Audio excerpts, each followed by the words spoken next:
thing. That's where I think when you talked about ChatGPT 10 years from now, could potentially sense that. Ooh. Because they're your personal assistant. They know everything about you. They know your heartbeat. Yeah. You got an Apple Watch on. It knows your heartbeat. This is crazy now. It listens And- to your conversations. It knows when this subject comes up, your heartbeat raises. Chris, you sat on the left side of the couch instead of the right side of the couch. What's going on? Mm-hmm. Whoa. Something might be up there. Tory, guys, what do you think? Well, I was just about to say, Chris, I was talking to my wife about this the other night. Mm-hmm. One thing I don't quite understand, and correct me if I'm wrong or if you guys disagree. So the man was a mayor, okay?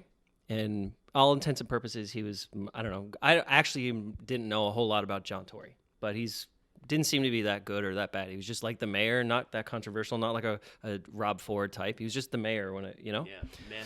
So it's like all of a sudden he had this affair, and then it seemed to me that the public reaction is like, you're no longer qualified to govern.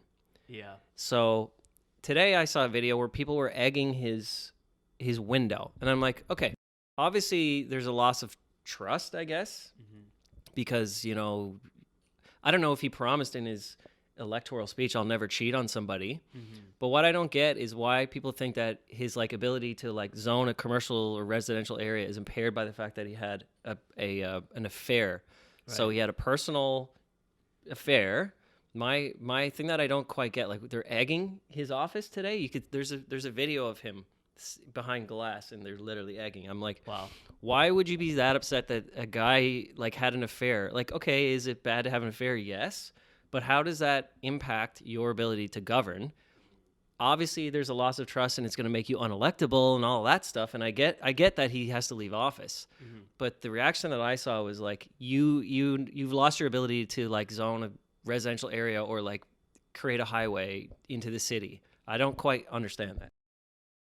Yeah, I mean, to that, I think absolutely. I think that's kind of one of the first questions that people ask. They're like, "Oh, he's resigning," and to that, I don't think it was the public that pushed him to do that. I think it came out as in not the news came out and then the decision for him to resign came out. The decision was for him to resign from the onset. So, I mean, I think there's lots of things we may never know that actually happened in the background that prompted that decision. But I think it's more so he knew that there would be potential public backlash that would call for him to resign, and he chose to do it to kind of step aside respectfully before being called out by the public. And I think, no, it doesn't necessarily change his ability to properly govern, but it does lose trust in your family or your constituents, and I think that's kind of the reason why he chose to do it. So I don't know. I think it was a respectful choice, but absolutely, who is our next mayor? That's the big question, right? Do you think though that like the strong mayor powers, like, so apparently he stayed on, so he resigned, like nobody forced him out. He said like, I'm gonna resign, but the strong mayor powers, like I think that's probably where people were egging his house, because they were saying like, okay, so you resign, but you stay on to push through your budget, and then you resign. So now the new mayor is stuck with your $16 billion budget that you just passed through. Like, do you think if he were, where maybe some of the anger is that, okay, if you're going to resign, then resign, let the budget process go through with someone else at the helm. Although I think like you did all that work. What kind of feel like, what does his affair have to do with a budget that he probably spent, him and his, whatever the municipal version of a cabinet is, and his top counselors, they've all achieved that via consensus. The budget is going to be passed. It's not like it's just John Tory's budget. Right. You got to govern with the councilors. I think it's that he knew that he would resign and he stayed on until he could pass the budget and then be like, peace out. Versus like saying before the budget process started, like, hey, I should really come out with this. Maybe that's perhaps part of why some people are angry. I don't understand the lack of trust. Why is there a lack of trust? You know, I separate those lines, personal life and public life. Why is that, a citizen of Toronto feels like they have a lack of trust in John Tory because of that? He's not done anything in public life. Didn't take a bribe. He didn't take a bribe. Yeah. So that's something I don't fully get. And egging the man's house? Or it wasn't his house. So I think he was in an office because they had footage, but whatever it was. It's I was... But I'm like, well, these days. It's a waste of protein too. But like to be that passionate about John Tory, I know. his affair that you would actually go egg him. Yeah. Like what am I don't know, maybe I'm missing something. What am I missing? Yeah. There's something deeper going on. Yeah. But yeah, to Chris's point, I think the egging comes from, potentially the disingenuous nature in which, why is the timing now? Yeah. Versus this must have been happening for a while, and it was happening for a while. So you also chose to run again for the election. You could have stepped aside at that point as well, knowing that now there's a process to find a new mayor. With your that's budget. Costing taxpayers money in order to put that election forward. So I mean, the timing is just. And there is definitely something deeper happening that we may never know about. So. There's John Tory won overwhelmingly. Like there was really no other candidate that would have won. So clearly the data shows that Toronto would, I think, likely support him through this. He would have gotten a lot of hate and backlash from it, but I think he would have still made it through. So why do you think he stepped down? Maybe that's what it is. He is an older guy. Maybe he just didn't want to deal with it and just wanted to get forgotten by the rest of society. Older guys love power, though. That's true. That is true. That is like all the guys in power are old. Like, how long is he gonna cover that book? Yeah. Right? Oh, guys in power. But like, how long was he in the job? Like 10 years? I want to say like it must be under quite a 10 while. years. Yeah. When did Rob Ford? He came after Rob Ford. Yes. Yeah. Wow. Yes. So it's been a while. So maybe he's just sick and tired of the job. Like that could also be part of it. But he was always like well respected. Well-liked, Well liked, well respected because he comes from a well-off family. So bribing a politician was never going to be a thing in Toronto, right? Yeah. Like, and just like very much like creating opportunities for Toronto is his main goal, right? So. And back to the point of him getting through the backlash. He's also he has a lot of political allies provincially. The federal, the provincial government with Doug Ford, huge ally of John Tory. So, just another reason why it's so surprising that he resigned. Was there not, when the Ford government kind of rezoned the municipal councillors, like the number of municipal councillors, was that something that Tory liked? I actually don't know. That's a good question. Because I feel like that would have been. I don't think he pushed back against it. Because he's mayor, right? Who cares? He's mayor, and more easier to he's control. conservative leaning. Yeah. But But his power base, like, do you think that they care that they care probably because he's more unelectable, right? And they don't want to be associated with someone who has done morally dubious things, right? But do you think that they're gonna desert him? Punish him? Yeah. do you think that? I don't think so. Yeah. Do you think that mayors have political bases in cities? I don't know. I personally, I mean, I'm a Torontonian, and I don't feel allegiance to any candidate. They're mayors, as you know, the job is it's a pretty vanilla job. It should be a vanilla job. You know, you're mainly responsible for Streets, property taxes, snow plow removal, snow removal. Yeah, it's not social policy. Exactly. Yeah. But I think when Rob Ford ran, everybody wrote him off, and nobody understood that he had a strong base, like a super strong base. That would, like, if you look at his results, it's like Etobicoke, North York, Scarborough all voted Rob Ford in. Wow. And if you go there now, like you go to Scarborough residents will say over and over, I want Rob Ford as mayor. Like, even after his death, there's like this affinity that he has in Scarborough and in North York and Etobicoke. Because the thing with the city of Toronto is that, so growing up in Scarborough, it's like we pay taxes on streetcars that never service Scarborough ever. And like the same bus that runs in my neighborhood where I grew up is the same bus there. It's never upgraded. We've never had better service. So a lot of people from Scarborough feel like, okay, like we're paying all these taxes and so what? And now here comes a mayor who's like, by the way, I'm going to put Scarborough first. I'm going to increase like He gets it. He's from Etobicoke. He's from Etobicoke. He totally understands the thought process behind it. Yeah, so there definitely is a base.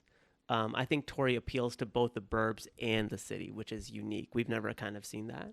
We've usually had like city-centric mayors, and burbs like really don't factor into that. And then, of course, you do have like left, quote unquote, left leaning, more higher property taxes, things like that. And then more centrist.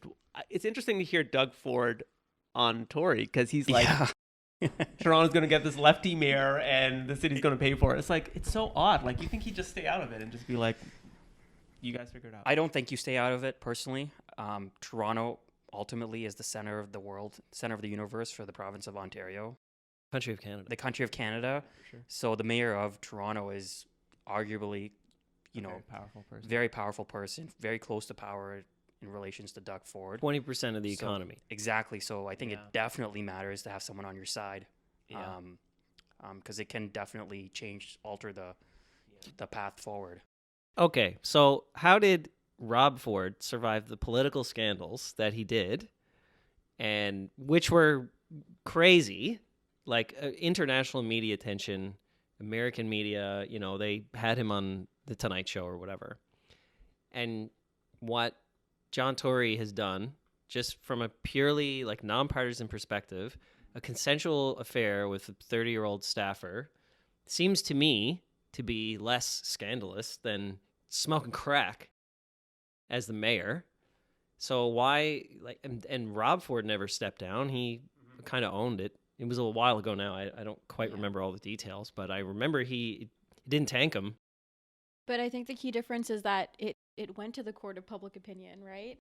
In this case, he chose to step down on his own. And the news that it was happening and that he was stepping down came together versus that it was happening and then you wait for the reaction, right? So why'd he step down voluntarily? I mean, to Chris's point, though, it's kind of strategic. He kind of, and Manisha's point, he escaped all the backlash, still got to push through his budget. Yeah. Right?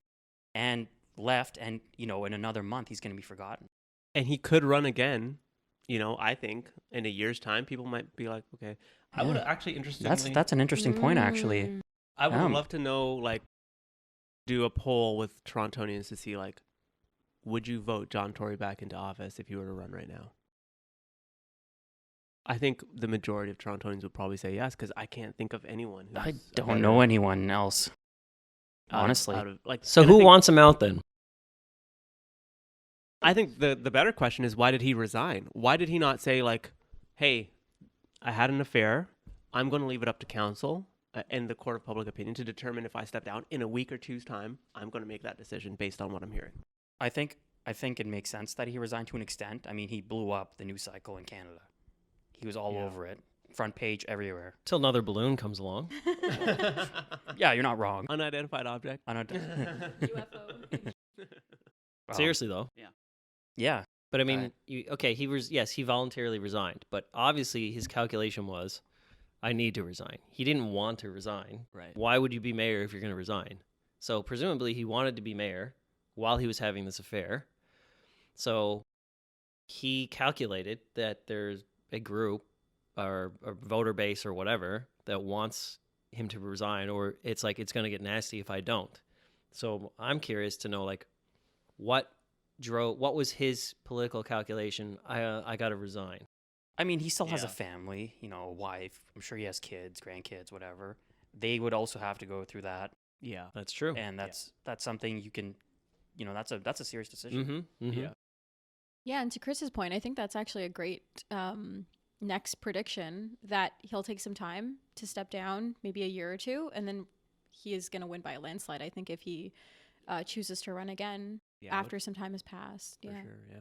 Is there up and comers like in the municipal political space? I actually don't know.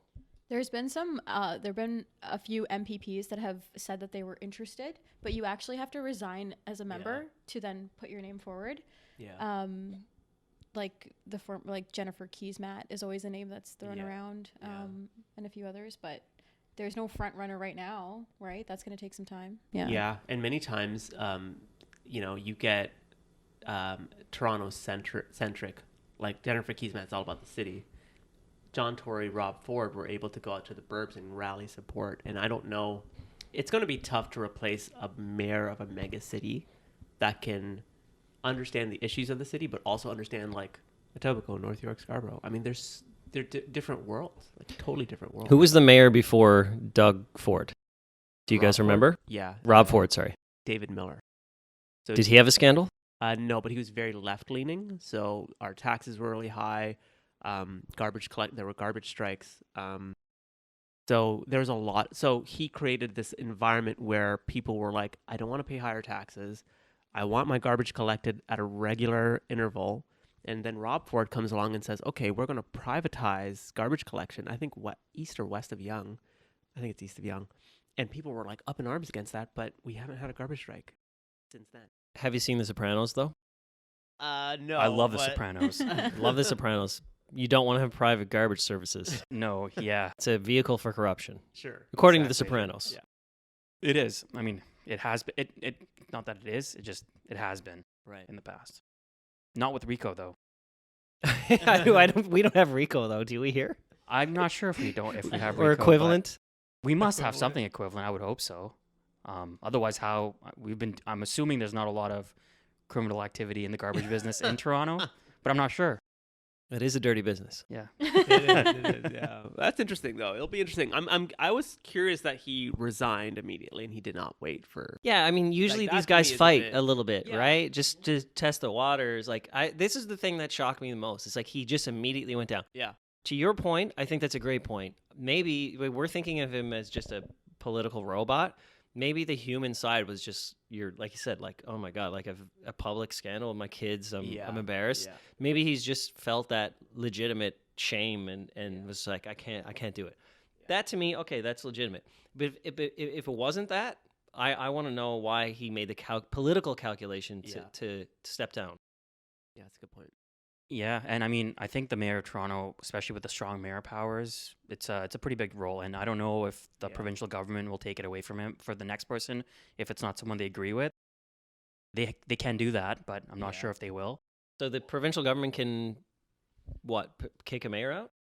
Not kick a mayor out, but take away their strong mayor powers. There's only a few cities in Ontario, I think, that actually have strong mayor powers. It might be Toronto. And I think what's Ottawa. What's Maybe the strong? Ottawa. What's the strong mayor power? They can override like council decisions, I think, right? Yeah, specific council decisions. Oh, Yeah. So that's what I'm saying. Like, that's why John Tory stayed in, passed his budget, and then pieced out, right? Just to Yeah. ram it through. So that's probably where the protesters were like, So they can't like impeach a mayor, pretty much. the council. Pretty much. So who's throwing those eggs? Yeah. Legitimate question. You're really concerned about those eggs. No, Maybe I it was mean, you, me too. Andrew. More so as a metaphor for the hatred against it. Like, who's throwing eggs? I mean, you have to go to the store. You have to buy eggs. You're probably going to a store in Inflation. the city of Toronto, so they're super expensive eggs. Yeah. That's true. It could be the Any grocery store. disgruntled citizen that has to pay rent. I don't know. But There's a lot of discrepancies. But seriously, who's so upset? Like, what group? Maybe this was a one-off individual, but maybe it was just someone who represented the anger or disillusionment that a group has. Like, who is the metaphorical egg throwers? Yeah, that's a good question. It could be like political plants. People who have like, Could be. I'll pay you $100 to go throw eggs at John Tory's. Is that legal? I mean, no, it's not. But like, not including the eggs. You have to buy your eggs on your own. But yeah, there could be things because I can't imagine people hate John Tory enough to do that. To throw eggs. I just thought that was visually like shocking. Like I think there's some people that hate John Tory. I mean, there's but a they lot should of be throwing eggs at him. 3 During weeks ago, a his- month yeah. ago. Yeah. Why now I mean, are they throwing? a lot of eggs? people that were because John Tory kind of let the whole homeless encampment situation during COVID ride like that was But allowed. that's fine. Throw And- eggs for that reason. But like now, Right those now, eggs yeah. seem to be for his philandering. That's what those eggs were from Yeah. his cheating. Guess his Imagine wife. if John Tory throwing Yeah, it's his wife. Oh. That makes That's going on the Insta reel. For sure. Going on the Insta reel. That's crazy. Yeah, it's fascinating. Yeah, I'm surprised. That's a good one. Do you guys see the stuff that's going on in Ohio right now? Yes, That is that crazy. is unbelievable. Actually, I can't believe it. I did not. So I'm out of the loop. essentially, can I? Yeah, Yeah. go for it. So there was a train that derailed in Ohio, kind of similar what happened to Mississauga back in what was it, the 80s or the 90s? Yep. It derailed. A bunch of chemicals were on that train, and the basically, and they were spilling out in the waterways, and like these chemicals were like they were killing like fish and all these like really deadly stuff, kill humans. Get the Cancer. you get cancer and all this stuff. So the officials there made the decision to essentially light it on fire and burn it Control and burn. Oh, control burn. And it is You didn't see this? it's an intense burn. I didn't know they did the control burn. It's Oh, like wow. an intense burn, and Insane. it is like you look at pictures of this stuff, it's crazy. I saw the person who flew over on a commercial flight, and they took a picture of the site. It's like literally like a black hole. It's unbelievable, and there's a lot of people that are basically like it was I think the name of the place is East Palestine, Ohio. Palestine, I think. is how it is. Palestine, Ohio. What type of chemicals or where was it going? Was it part of a certain That's industry? Yeah, that's apocalyptic. That's Yeah, insane. That's the control burn that they did. Yeah. Wow. And people are arguing about it. I mean, I don't know. I mean, we'll have to see how it plays out. It has already killed a lot of fish, a lot of wildlife in the area. I mean, I don't think it's unreasonable to say that'll probably affect the people health wise in the areas that surround around that train. I think that I'm not sure if this is correct, but I think the company that made the chemicals gave out a voucher to all the residents that live in the area, and the voucher amounted to about $5 a person Oh wow. Jeez. as a goodwill move. But I don't know if that went over so well. Yeah. Um, It's insane. So the train was traveling. So about an hour or 2 hours before. So what happened was the train's like brake caliper or something like that overheated, and there's actually video of it in Salem, Pennsylvania, which is like an hour, 2 hours away, of it like sparking, and like I don't know if there were no checks like that the conductor had, Well, and then it just. I also read that there was some recent legislation that removed safety standards, Whoa. and Republican, I'm not sure if it was state legislators or not, but they blatantly voted to relax the safety standards for the Wow. transportation of chemicals on the I would railway. assume trains are federally regulated. Yeah, because so they're, maybe perhaps federally, Yeah. and this could be a direct result of that deregulation. That's mad. That's a spicy meatball right there. Well, what's also crazy is that the government told residents to go back, that it's safe. They told them to go back and Oh. safe, drink the tap water, it's Oh. fine. And then people were like, that's messed up. And now there's all these class action lawsuits going on. And now the government's saying, you know what, you should drink bottled water instead. Oh, I didn't Like, know about that. Yeah, so that's I think where I think sorry, go ahead. I think there's 15 million people in the area. I think that Yeah. that could be affected. Yeah. So And like 5,000 fish are dead. So just imagine the Chernobyl, which kind of sounds like was one of the reasons why the Soviet Union fell. There's many, but it was one of the kind of like the straw that broke the camel's back. Because how can you have trust in a government to protect you if you can allow something like Chernobyl to happen? So there may be some of that here. Yeah. Now, who knows what administration was in charge whenever these? Because I think the hook is that they relaxed safety regulations. Yeah. So this could have much wider effects than we see right now, because right now we're still in the disaster phase, and we're still learning what's happening. It's still ongoing, right? Yes. So once this is relatively over, let's say the immediate emergency, what will be interesting to see is the wider political implications, because these things can bring down governments. Federal governments, right? Because how could you trust your government if you can't, if there's a train track going through your community, like it's legitimate to say, I don't know if I want chemical trains or, any kind of hazardous material going through my community anymore. And how do you trust, the government at a very minimum? I think the very basic purpose of a government before it does any like welfare, healthcare, it's safety. Sure. Stop people from invading and make sure I don't get killed terrorism. by something or terrorism, or make sure, Air quality. air and quality, like basic food. stuff, Yeah. keep me safe. Yeah. And if, that's, again, we don't know right now, we're still in it, but the potential implications could be a lot wider than what we currently see. Yeah. I don't know if I agree. I think that we had a huge oil spill.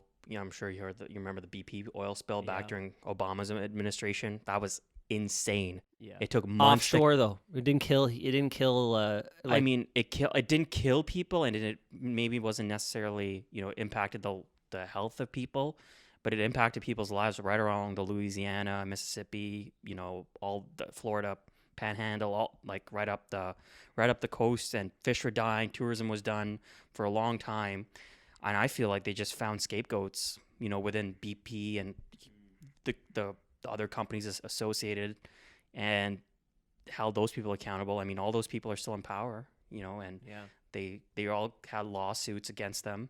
I don't know if this is that big. It is a lot of people, and it's a huge has anyone thing. died yet? Like, have any humans died? Presumably people in the plane crash. don't I'm know. not sure, but outside of the train crash, but like, have any locals? I don't No, know. So that's one of the big concerns. So similar to 9/11 is that when you go and Google like 9/11 deaths, it's just the people in the towers. Like first responders are still dying. Still dying. Today, right? So, and it doesn't include that. And so that's the concern with Ohio. It's that 50 train cars derailed. They did a control burn. We won't know for the next 20 years the total death count. But in the immediate crash, just did I don't think so. Don't know. I know it's a pretty rural area. yeah. I'm going to say there were none, but let's find out. Yeah. Too bad ChatGPT stops at 2021. Is it 2021? Yeah, that's what Oh. it says. And it just never keeps growing? They just, for some reason, That's it weird. can't go beyond 2021. I don't know. That's what's yeah. So they're not saying any deaths, but it's like they're so Business Insider says this is Chernobyl light. Ohio train derailment is comparable to a nuclear disaster, Now, you know, it'd be interesting to which see is crazy is to think about. That is insane. the different coverage that this is getting, Yes, right, from different sources. yes, There's a Well, we had the balloons, right? That kind of that's true. right. overshadowed this Whichever event. balloon literally overshadowed. Literally. Actually, it's funny enough, the planes, because my flight path to work is right in the balloon. Oh, really? Yeah, No so they way. actually had to divert flights You're around kidding. it. Are you No, serious? yeah. Because the So- there's a Lake Huron balloon. Is that? Yeah, that's the one they shot down. Or, yeah, that's the one they What? shot down. And, You guys know about this? The yeah, Huron- yeah. Lake Huron? Yeah, I it's did not right. know many. that. It's right in, like, if you look at the helicopter, like the military helicopters, is literally right in the path of my flight. So they had like diverted some of those, like I guess one of the planes that day. You're kidding me. Yeah, So yeah, it's pretty crazy. So are they saying that this is a Chinese spy balloon, or is this just an? They call those UFOs. Those ones over Lake Huron UFOs. The one that was shot over the first. Yukon? The first one was Chinese. The first one was Chinese. The in other Alaska. ones, I think they were UFOs. Yeah, Whoa! yeah. I did watch Unsolved Mysteries, and I think there's an episode of a UFO in Lake Huron. With Robert Oh. Stack? No, like the reboot. Oh. Have you guys seen the reboot on Netflix? No. No. Yeah, it's good.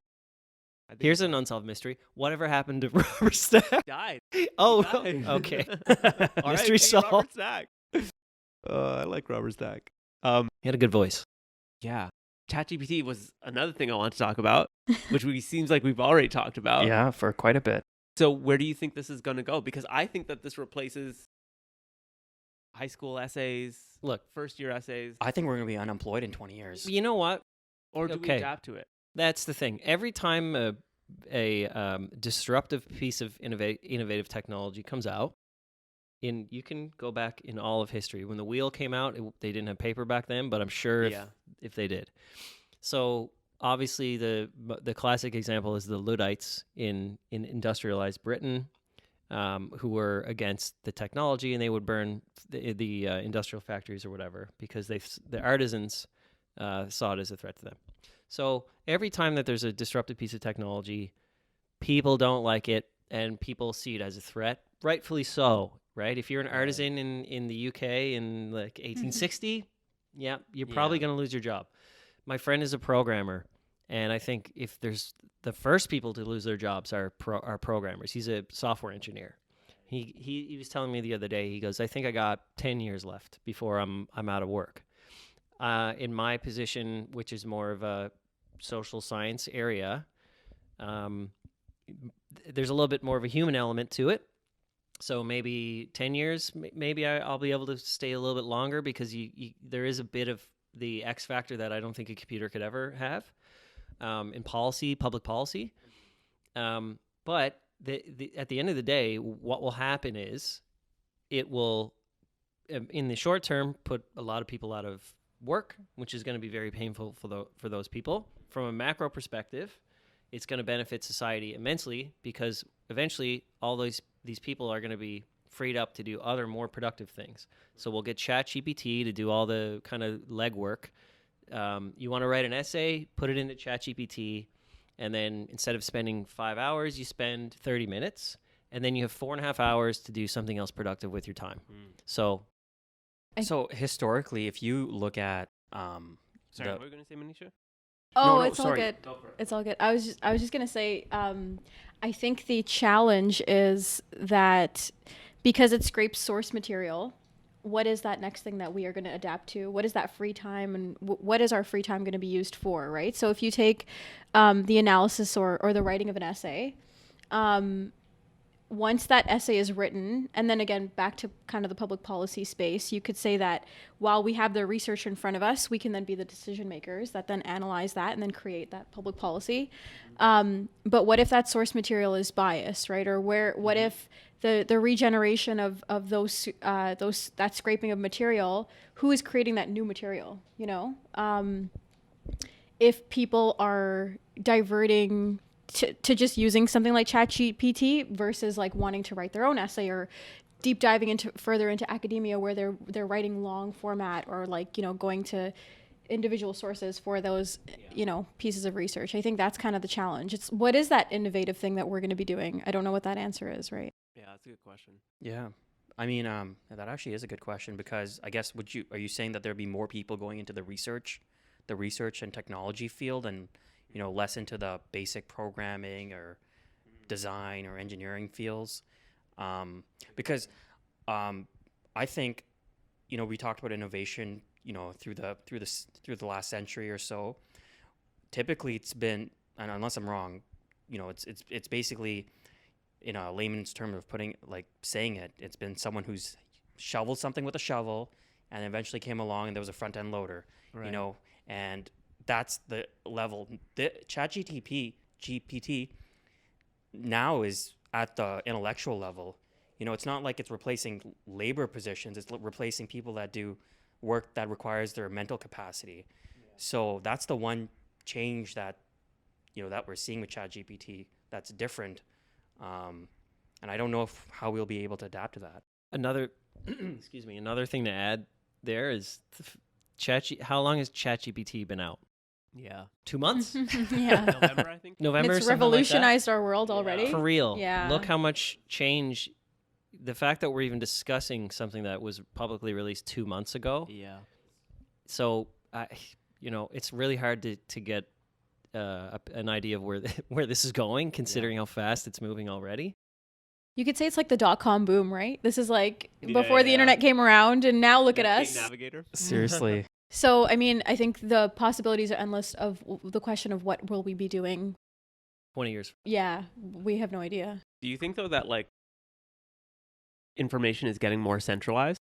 So, more people are going to rely on ChatGPT for answers to questions. Yeah. So let's take an example. They'll be the new gatekeepers. Right, exactly. And are we worried about that? Should we be worried? Google announced Baird, which is like ChatGPT. Competition, yeah. Competition. So, I mean, you still have competition within the space. But the data sets are the same. Oligopoly. exactly. Oligopoly. Yeah. Are they the same?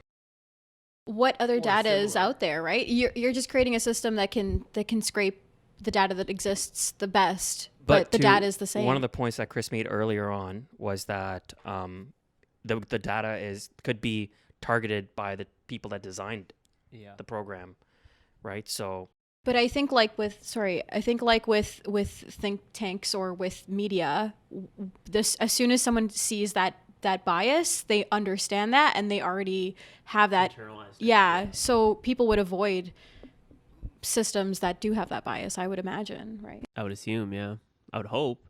I mean, that's why advocacy groups exist, right? Because the narrative is a certain way and they're advocating to change that narrative. So an example could be, mental health, like Guyana, perfect example. The stigma on mental health is so real.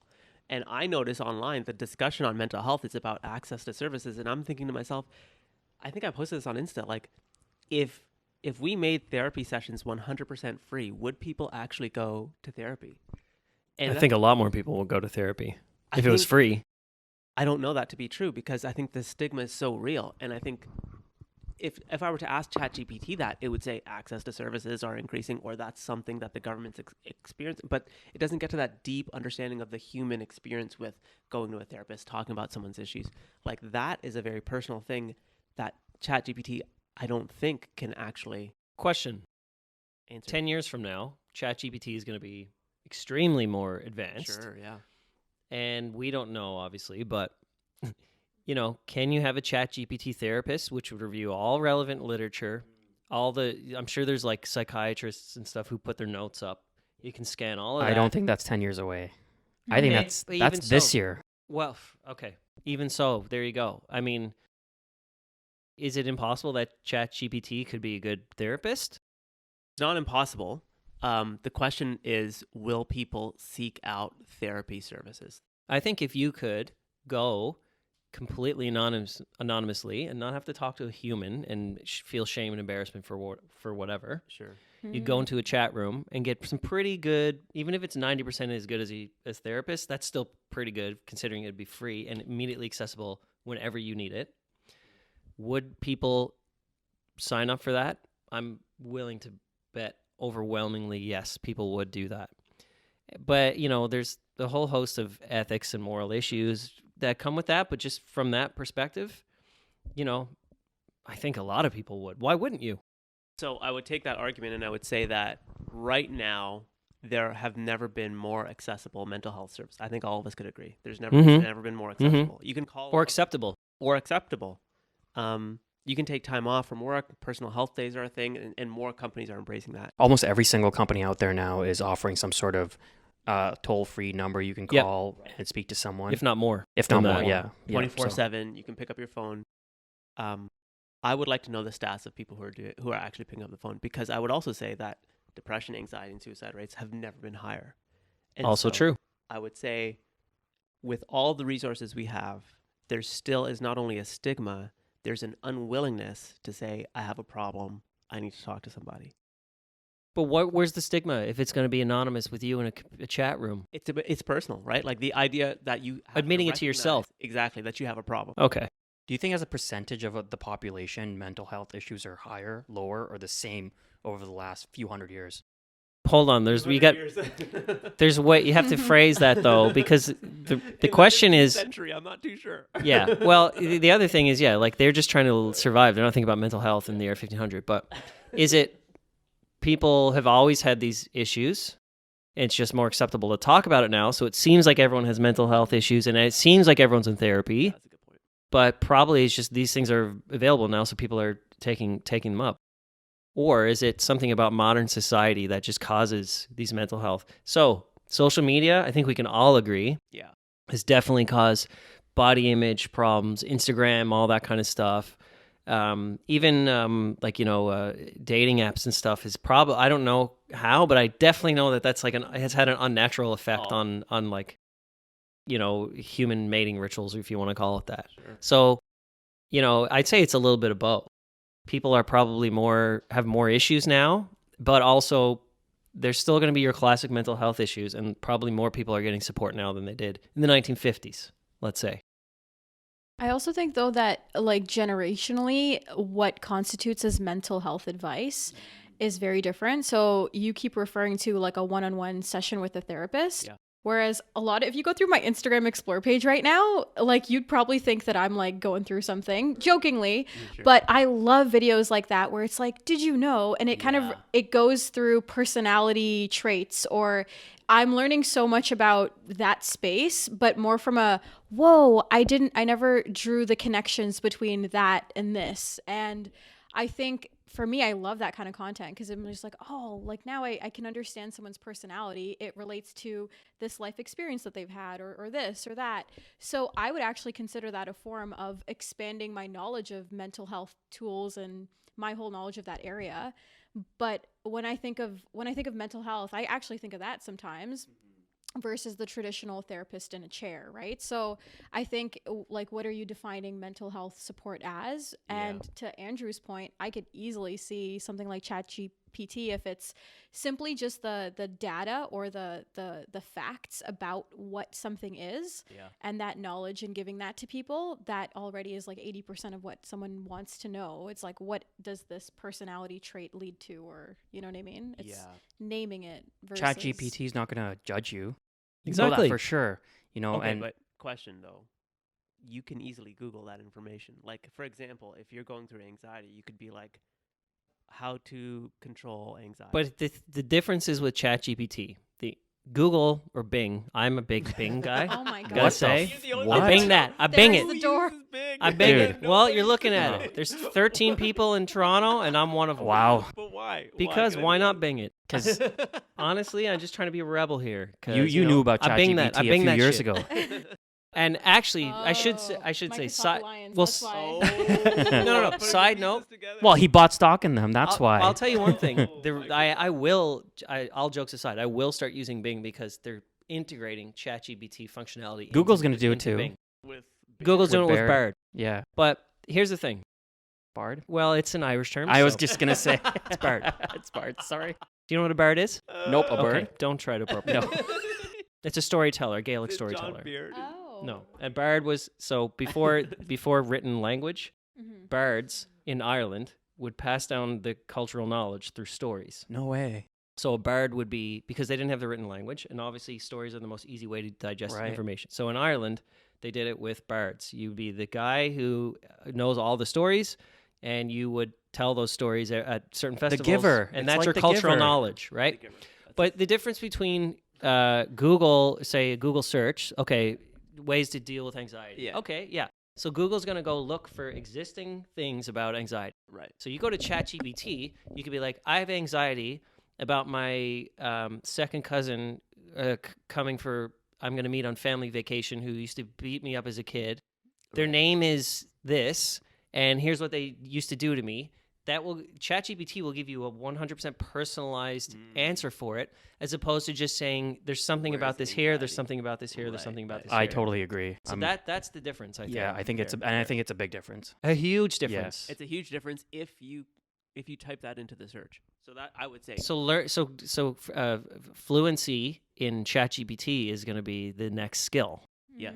So the people who are the best at feeding queries into ChatGPT are going to be ahead of the game. 100%. I agree with that. So one thing about ChatGPT is that it doesn't like it's on some sort of restricted system. You can't ask it certain Yes, type of and I've questions. asked the questions, and I've gotten the Me and my feedback. buddies have also asked it questions Yep. as well. So, you know, and And it records. By the way, I could log into yours. You could see mine. You can see every question yeah? that you Is it all asked. public? Like, is it all public? Like, what you asked? No, your own personal Oh, search yeah. history. I'm sure you Right. can delete it, but yeah. sorry. And no, and I wonder if there's going to be a version of ChatGPT or some competitor that's totally unrestricted. Oh, definitely. Because Questions people would ask. oh my god. And you know what? Like Questions. I'm sure it probably already exists. you can't ask it personal questions. You can't ask it questions about a specific person. Or war. I asked it how can Ukraine, should Ukraine win the war, and this stuff like that. Just testing it out, and it's like, sorry, war is a bad thing. I cannot comment on it. Yeah. Yeah, for real. And no, I think that would be very interesting. Dude. Like coding in the background. Like Yeah. coding the thing. Dude, I asked Yeah. some ridiculous questions Oh, to man. ChatGPT just to see what it Dude. would do. Oh. Yeah. Yeah, I So gave it to one of my fascinating. buddies at work and he just I asked it, I forget what question. It was dude.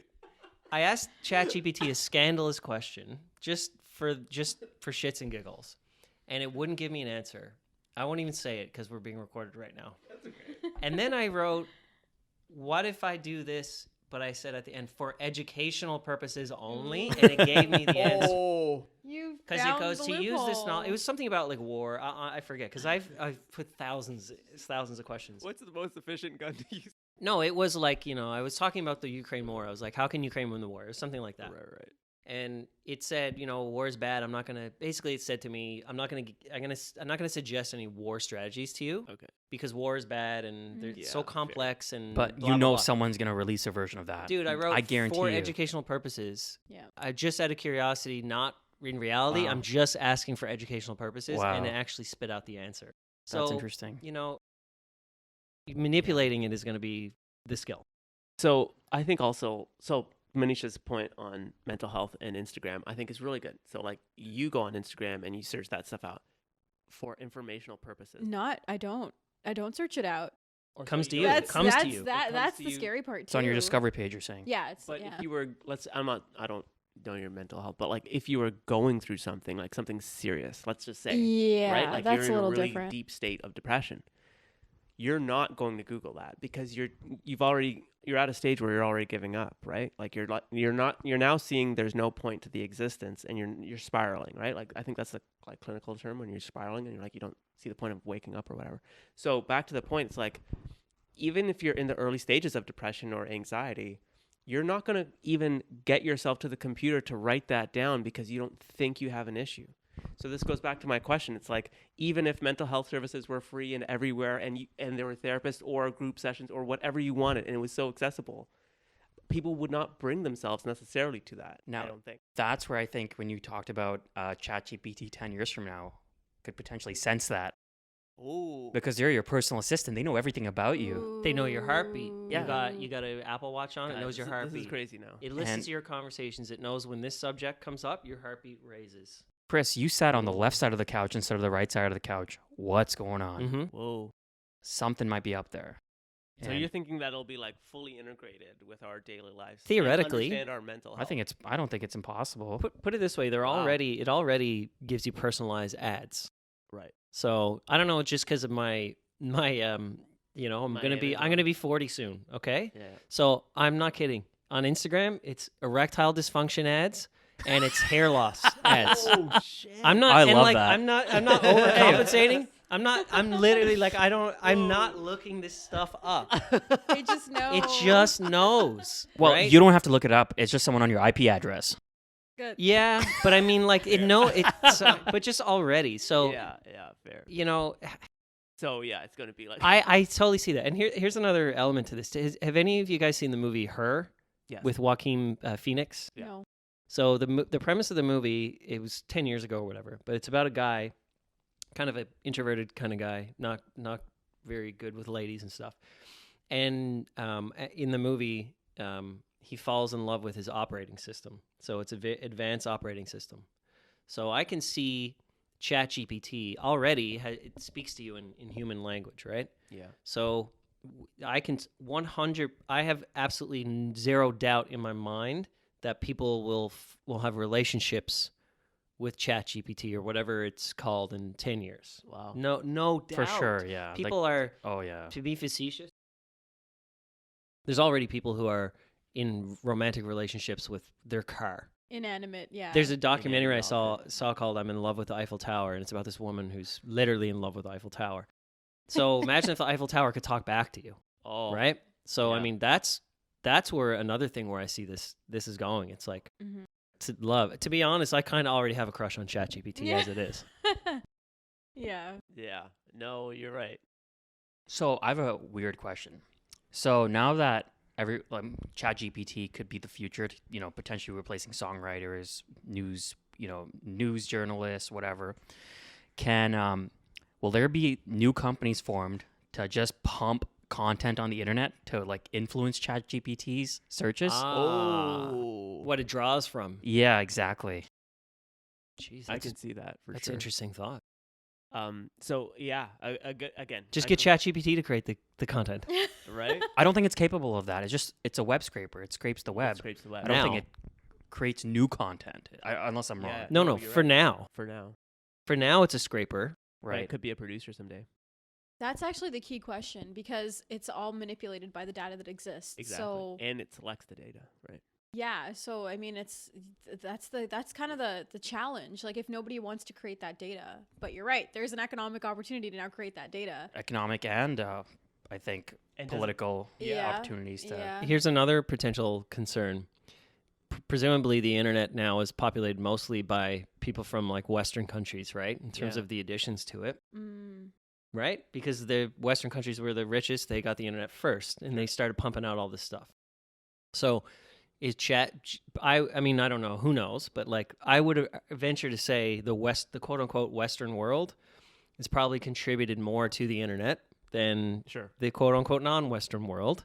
So is ChatGPT inherently biased already? 100%. And even if it is liberal or conservative bias, it's still Western liberal bias. and Western conservative Yeah, bias. bias for sure. So Yeah, for is ChatGPT going to further create a divide between the West and the global South? Or Say? even Well, like- China's Or going to create their reverse. own Weibo, Yeah. ChatGPT. I was just gonna say even like the English language content, right? Or is- in is the what English is up there, language, right? so that- so imagine every other language being translated in their content. Yeah. Exactly. Yeah, and then on top of that, if it's a web scraper, then squeaky wheel gets the grease. So it's like those with the biggest voices, that's what ChatGPT is going to give you. So like if there's a gun control lobby that's super strong, which they are, Mm-hmm. ChatGPT is going to tell you everything that's right about the gun control movement and what's wrong about Yep. the Yep. why people should Absolutely. own. And so then you think like, how does that shape our democracy, right? So if a kid goes on there and it's a really interesting project, instead of doing the deep dive research, just go on ChatGPT and tell me the pros and cons of a big topic. And now that kid is now influenced by like the web scraper. It's Right. there's something to be said Yeah. about independent pursuing knowledge on your own and being like, okay, I'm truly interested to hear like what the Christian conservatives think about whatever, right? But because they're not the majority on the internet, ChatGPT becomes like, It's not going to be like what area of the world has the least amount of internet users? Probably Africa. sure, I don't know, but probably sub-Saharan Africa. Sub-Saharan Africa, let's Sure. say. So they're going to be essentially shut out. Their perspective will be shut out from ChatGPT. Their perspective is already shut out from Yeah. from the world. Let's Yeah, be for honest. sure. But ChatGPT isn't going to help them. Yeah. It's not going to make it any better it's not going to be an equalizer. It's going to reinforce existing. Yeah. Well, even to that, Imbalances. imagine like indigenous or traditional cultures and knowledge. Who have nothing Done. on the internet. Yeah, like actually, that's probably the next big opportunity. It's the companies that will help translate and upload the content that's out there, right? If you think about even like generationally, it's all folks that know how to use the internet that have typed an article or a blog that now is what they're scraping. Yeah, that's a good point. Are generations before us, or the older generation, their lived experience and their knowledge in their heads are not part of what we know to be true on ChatGPT. So It's So do you think though, like coming back to like students and the generation that's going to use it, how do you entice them to be the content creators and not just the content like consumers, right? So how do you still have them excited about being the authors of that content? I think Andrew's earlier point is bang on. I think it's up to the teachers and professors to use the ChatGPT and then ask more detailed, more informed questions. So like if I'm a high school teacher and I tell students, hey, give me a book report on 1984, ChatGPT in a heartbeat, it's done. So instead of that, I say, talk to me about what George Orwell predicted in 1984, and do you see similarities with some of the current government's policies, and cite some current government examples. I don't think ChatGPT, maybe it could if you ask it the right way, but that would require a high level of understanding of ChatGPT. But I'm forcing the student to think like Critically versus regurgitating. They're still going to like- use ChatGPT, but maybe not to write the whole essay. exactly. But And you could also certain get them points. to say, stand up and tell it to me. Yeah. Oral. Yeah. Debate, like you said. Guys, this is great, man. Thank you so much. This is awesome.